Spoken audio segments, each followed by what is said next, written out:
আসসালামু আলাইকুম রহমতুল্লাহি ওবরাকাতুহ। প্রিয় দর্শক, আপনাদের সকলকে জানাচ্ছি পবিত্র ঈদ উল ফিতরের শুভেচ্ছা। ঈদ মোবারক। প্রিয় দর্শক, আমাদের কিশোর কণ্ঠ ম্যাগাজিনের আজকের এই ঈদ ভাবনা প্রোগ্রামে আমাদের সাথে মেহমান হিসেবে রয়েছেন কিশোর কণ্ঠ পাঠক ফোরামের কেন্দ্রীয় উপদেষ্টা এবং ছাত্রনেতা আজিজুর রহমান আজাদ ভাই।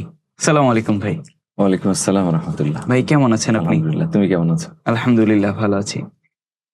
দর্শক, আজকে আমরা আমাদের মেহমানের কাছ থেকে তার ঈদ ভাবনা শুনবো এবং তার পাশাপাশি তার শৈশব কৈশোরের যেসব ঈদ স্মৃতিগুলো আছে আমরা তার কাছ থেকে জানার চেষ্টা করব।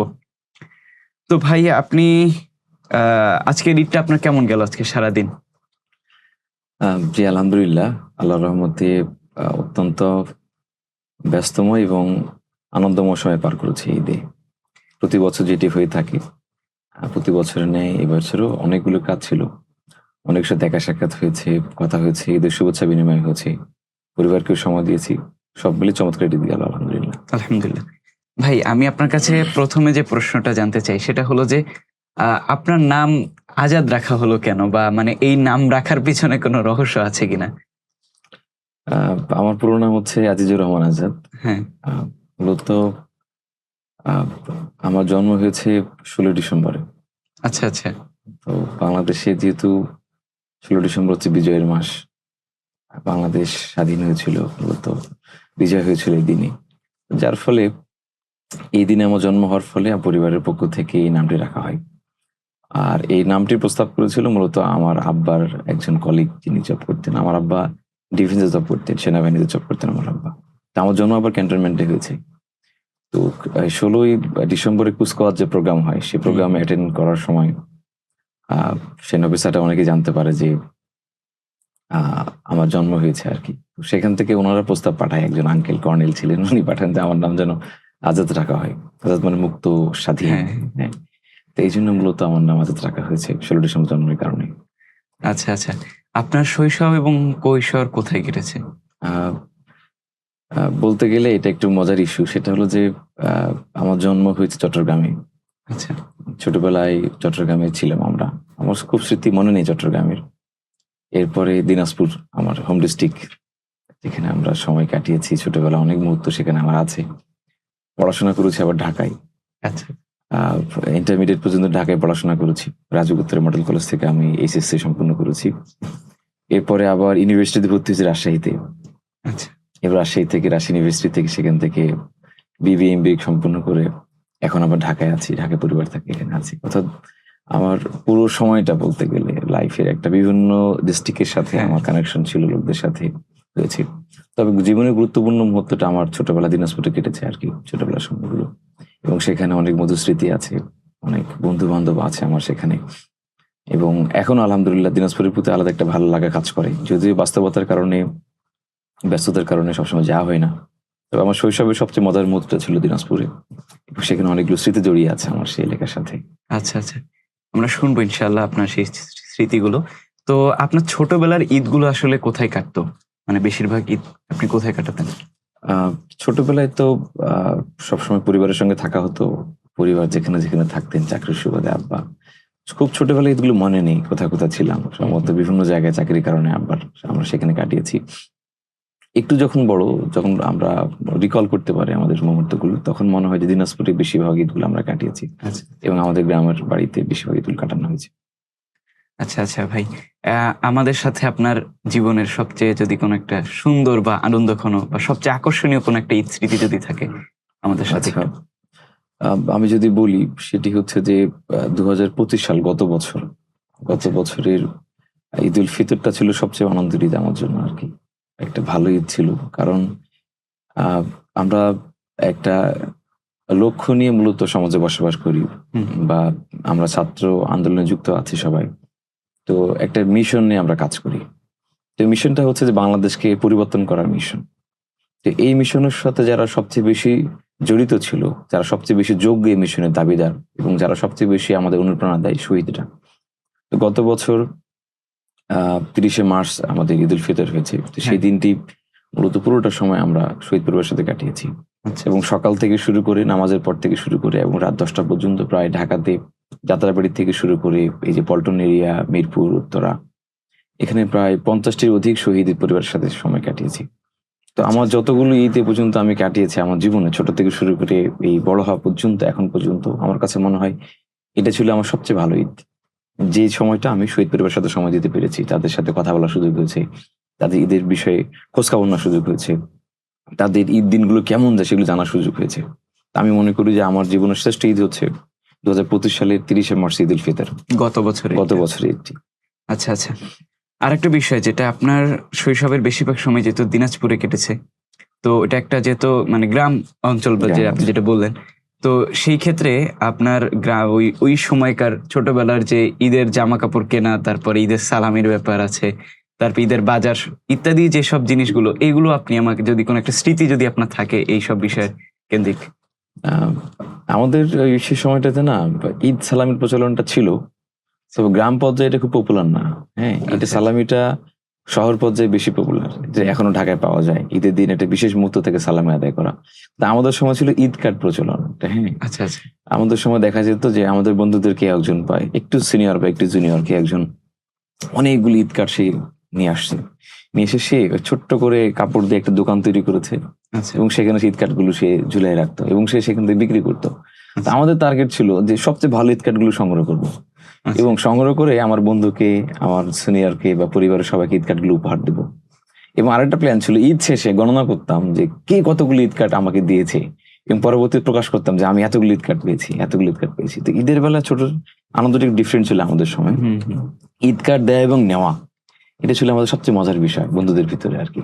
এবং সেটা সংখ্যাগুলো গুনিয়ে রাখা এবং লম্বা সময় ধরে সংরক্ষণ করা, হুম। পরবর্তীতে সেগুলো দেখানো। আমাদের সময় সালামি বা ঈদের বাজার বা জামা ক্রয়ের চাইতে মূলত এটাই বেশি গুরুত্বপূর্ণ ছিল। আরেকটা বিষয় কাজ করতো, সেটা হলো যে মানে আমার জামা যেন আমার বন্ধুত্ব সুন্দর হয়। আচ্ছা আচ্ছা। এটা একটা প্রতিযোগিতা কাজ করতো আমাদের ভিতরে আর কি। হ্যাঁ, মানে বাজারের মধ্যে সবচেয়ে লাল জামা আচ্ছা। অথবা যে এটা কালারফুল একটা জামা, এটা পরার বিষয়ে একটা আগ্রহ সবসময় ছিল। হুম। তো এরকম একটা প্রতিযোগিতা ছিল যে আমার জামাটা যেন এবার ঈদে সবচেয়ে সুন্দর হয়। বাসায় যখন আব্বা আম্মা জামা কিনে আনতো, পছন্দ না হলে ওটা নিতাম না আমরা। কান্নাকাটি করতাম যে এটা আমি নিবো না। হ্যাঁ, আমার এটা ভালো না, আমার ওইটা ভালো লাগে। হ্যাঁ, ওই রকম জামা, তার মতো আমি জামা নিতে চাই, বন্ধুর নাম ধরে বলতাম আর কি। হ্যাঁ, আচ্ছা এরকম আচ্ছা। ছোটবেলায় এরকম একটা মজার স্মৃতি ছিল যে জামাটা আমার আকর্ষণীয় বা চমৎকার হতে হবে আর কি।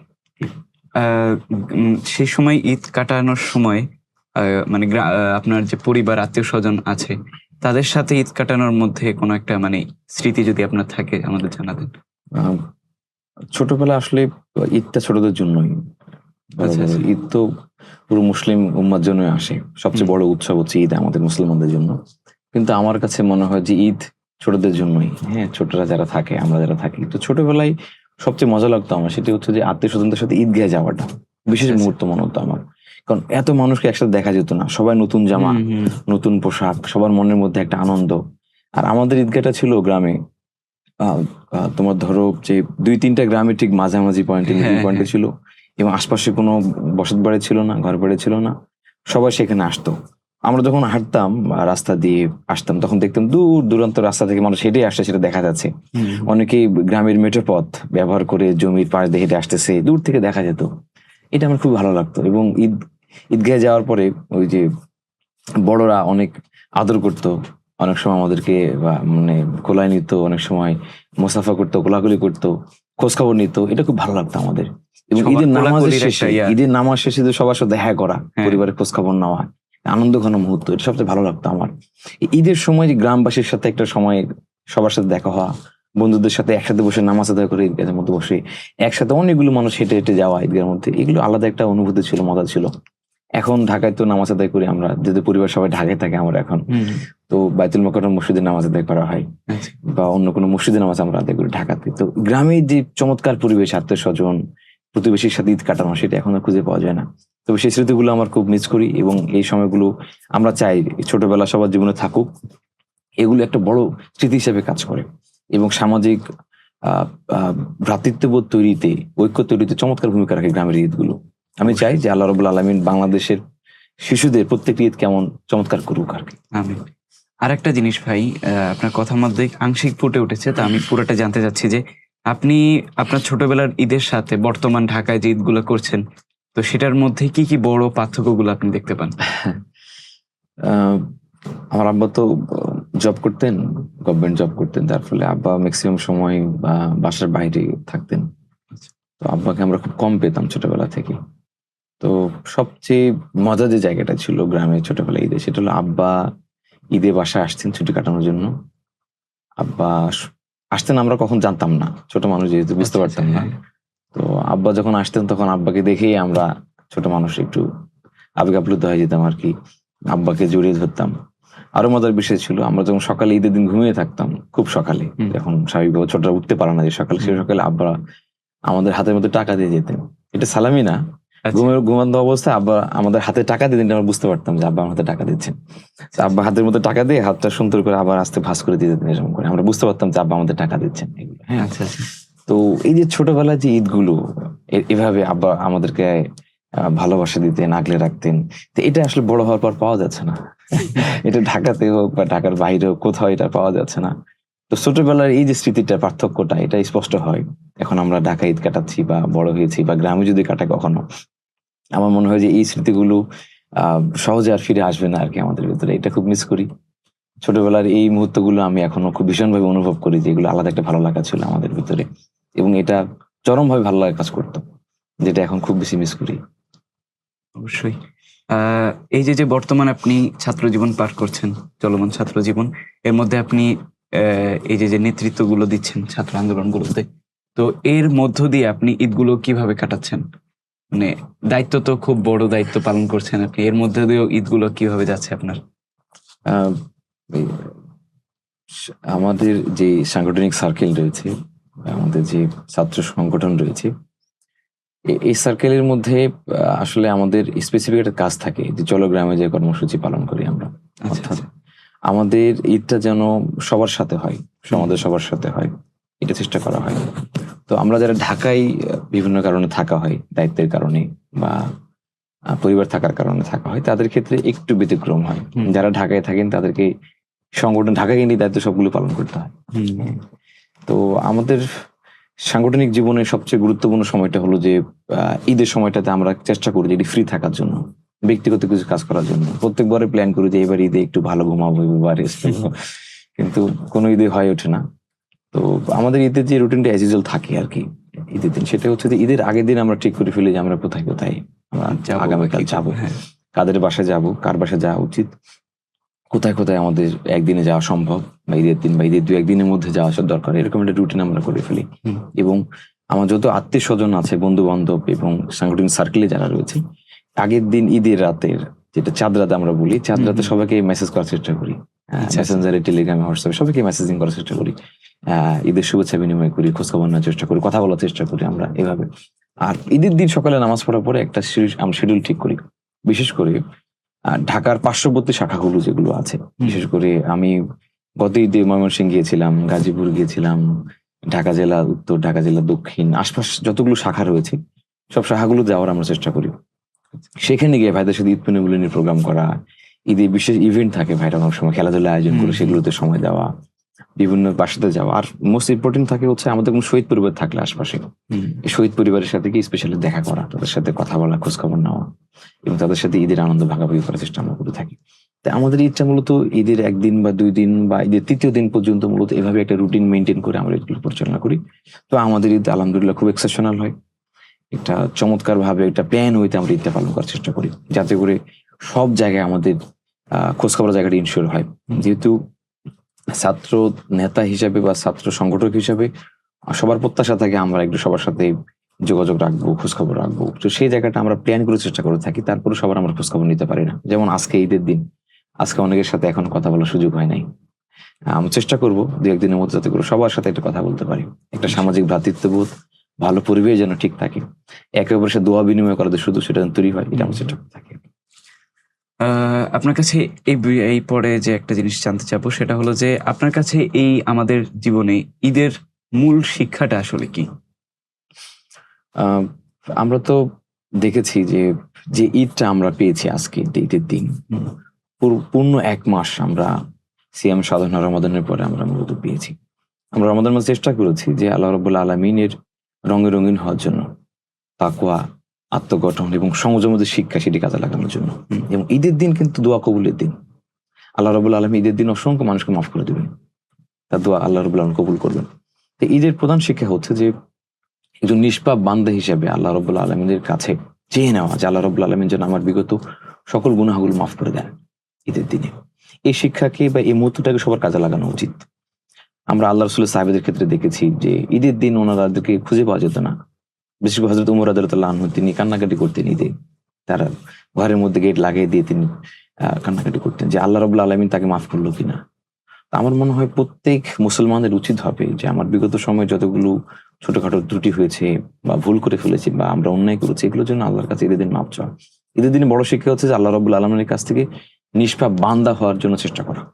আর দ্বিতীয় বিষয় হচ্ছে সকল ধরনের রাজনৈতিক মতাদর্শ, সকল ধরনের বিভেদ, সকল ধরনের চিন্তার অনৈক্য ভুলে গিয়ে ঈদের দিনে ভ্রাতৃত্ববোধের বন্ধনে একত্রিত হওয়া এবং শহীদরা যে স্বপ্ন দেখতেন আমাদের একটা সম্প্রীতির সমাজ, একটি বৈষম্যহীন সমাজ তৈরি করার স্বপ্ন, সেই স্বপ্নকে বাস্তবায়ন করার দিন হচ্ছে ঈদের দিন এবং সেই শিক্ষাটাকে পুরো বছর যাতে করে আমরা কন্টিনিউ করতে পারি, আমরা পালন করতে পারি, এরকম একটা মনস্তত্ত্ব তৈরি করার দিন হচ্ছে ঈদের দিন।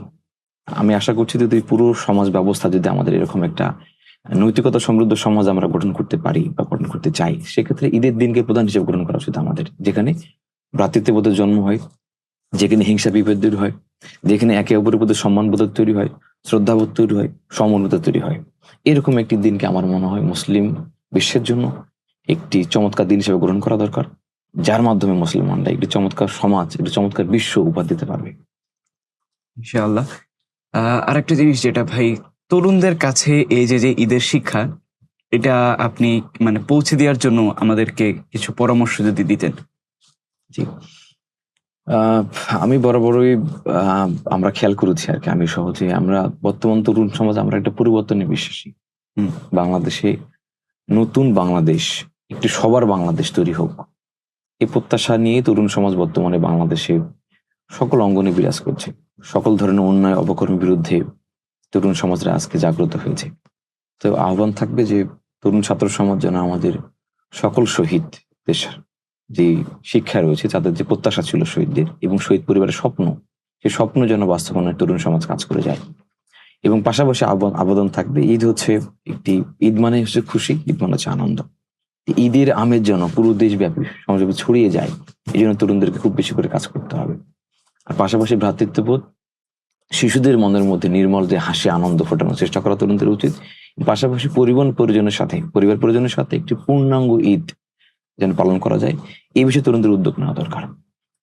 আরো বলতে চাই যে আমরা তরুণদেরকে নিয়ে যে নতুন দেশ বিনির্মাণের স্বপ্ন দেখি, সে স্বপ্ন বাস্তবায়নের তরুণরা যেন এই ঈদকে প্রধান একটা উপযোগ্য হিসেবে গ্রহণ করে নেয়। এদের মধ্য থেকে আমাদের পারস্পরিক যে সম্পর্ক জায়গাটি যেন বিস্তৃত হয়, তরুণদের সাথে ভালোবাসা, সম্পর্ক, মহামেলাতে এগুলো যেন চমৎকার করে তৈরি হয় এদের মাধ্যমে, এটা যেন দেশভাবে ছড়িয়ে দেয় তরুণরা, আমরা এটা প্রত্যাশা করি। তরুণরা যদি কোনো সমাজ পরিবর্তন করতে চায়, তাহলে আমার মনে হয় এটাকে কেউ বাধা দিতে পারবে না বা আটকে রাখতে পারবে না, সম্ভব না। তরুণরা এই দেশের প্রধান যে সাংস্কৃতিক অনুষ্ঠানগুলো আছে, ঈদ থেকে শুরু করে বড় বড় অনুষ্ঠান, সেগুলোকে তারা গ্রহণ করুক, সেগুলোকে সমাজের মধ্যে ছড়িয়ে দিক এবং সেটাকে বাস্তবায়ন করার জন্য তারা এগিয়ে আসুক। তাহলে এই দেশটা বেশ সুন্দর, সমাজ বেশ সুন্দর। ইনশাআল্লাহ, ইনশাআল্লাহ। ভাই, দেখতে দেখতে আমাদের আজকের অনুষ্ঠান শেষ হয়ে গেল। আমরা আজকে আনন্দ, মজা, উল্লাসের মধ্য দিয়ে আজকের ঈদটা পালন করলাম। পাশাপাশি আজকে আমরা আড্ডা দিলাম একটা। তো সর্বশেষে আমাদের কিশোর কণ্ঠ পাঠকদের উদ্দেশ্যে আপনার যদি কোনো মেসেজ থাকে আমাদেরকে একটু বলেন। কিশোর কণ্ঠ যারা পাঠক আছেন, আপনাদেরকে সবাইকে ঈদের শুভেচ্ছা জানাচ্ছি, ঈদ মোবারক।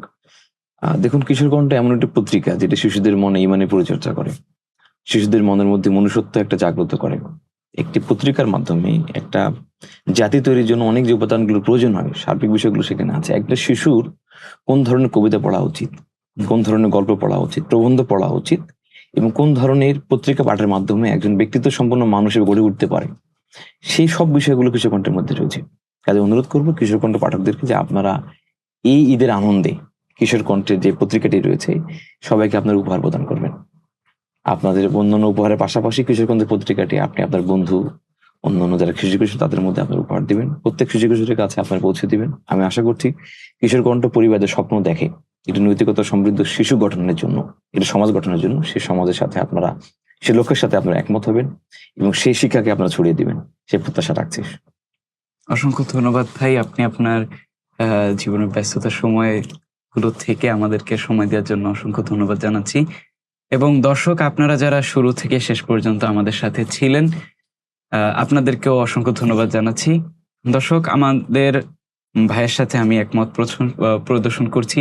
আমাদের বিগত যে ১ মাস আমরা সিয়াম সাধনা করলাম, তার যে শিক্ষা, তার যে আদর্শ, সেগুলো আমরা আমাদের নিজেদের মধ্যে ধারণ করে বাকি ১১টা মাস আমরা যেন আমাদের জীবনকে পরিচালনা করতে পারি, সেই প্রত্যাশা রাখছি। আল্লাহ তাআলা যেন আমাদের সকলকে তৌফিক দান করেন। আমিন। দর্শক, আজকের মতো আমরা এখানেই বিদায় নিচ্ছি। দেখা হবে এরপরে অন্য কোনো প্রোগ্রামে। সে পর্যন্ত আল্লাহ তাআলা আমাদেরকে ভালো রাখুন, সুস্থ রাখুন, নিরাপদে রাখুন। আল্লাহ হাফেজ।